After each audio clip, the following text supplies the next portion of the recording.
शिक्षक बदलीच्या ठिकाणी गोंधळ. पवित्र पोर्टलच्या 38 शिक्षकांना अपात्रतेची नोटीस. सोलापूर जिल्हा परिषदेच्या प्राथमिक शिक्षकांच्या बदल्याची प्रक्रिया आज सोमवार रोजी सुरू झाली आहे. ही बदली प्रक्रिया पार्क चौकातील नेहरू वसतिगृहाच्या सभागृहात सुरू असल्याने या ठिकाणी बदलीसाठी शिक्षकांची झुंबड उडाल्याचे चित्र निर्माण झाले.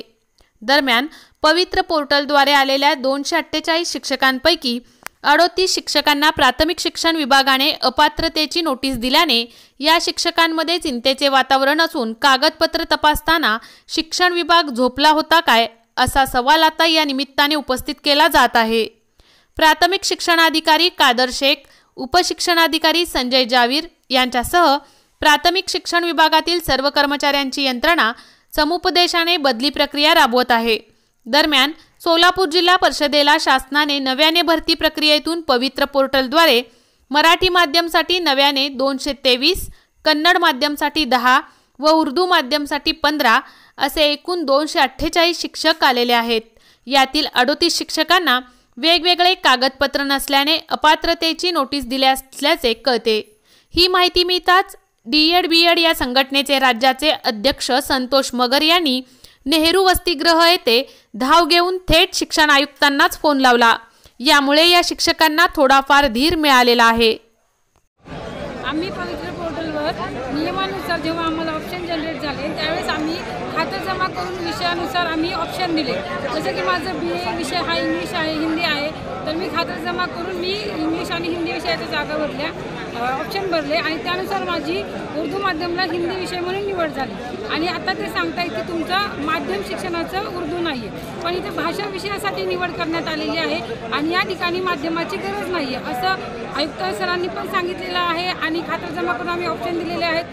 माझं BA BEd म्हणून सोलापूर जिल्हा परिषदला सिलेक्शन झालेलं आहे माझ्या मिसेसचं. तरी पण हे शिक्षण खात्याचा नियम असताना इथं हिंदी, मराठी, उर्दू, कन्नड सोलापूर जिल्हा परिषद आहे का हैदराबाद संस्थांमध्ये आहे का दुसऱ्या राज्य संस्थांमध्ये आहे? यांना नियम कुणी दिले? पुणे शिक्षण कार्यालयाने आणि शिक्षण मंडळाचे नियम आहेत, हे नियम माझ्या हातात आहेत. तरी पण असताना 38 विद्यार्थ्यांना यांनी नियम बाह्य ठरवून त्यांच्या जीवाशी खेळलेलं आहे. उद्याचं काही झालं ह्यांचं तर ह्यांचा जिम्मेदार कोण आहे? सोलापूर जिल्हा परिषदेचं कोण आहे? शिक्षण खात्याचे नियम काय? माझ्या हातात नियम आहेत. 21 तारखेला समुपदेशन सकाळी 11ला आम्हाला बोलवलेलं आहे आणि 3 वाजता सांगितलं की तुमचं अपात्र आहे. तर कुठल्या धर्तीवर आम्हाला अपात्र केलं? यांना नियम कोण?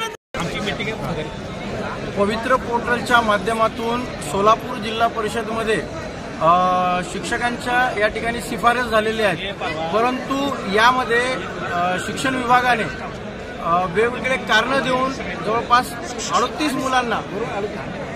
मुलांना अपात्र त्या ठिकाणी ठरवण्यात आलेले आहे. ज्यामध्ये काही उमेदवार असे आहेत की त्यांच्याकडे ते SC आहेत आणि त्यांना सांगितलं झालेलं आहे की तुम्ही STचं प्रमाणपत्र दाखल करा.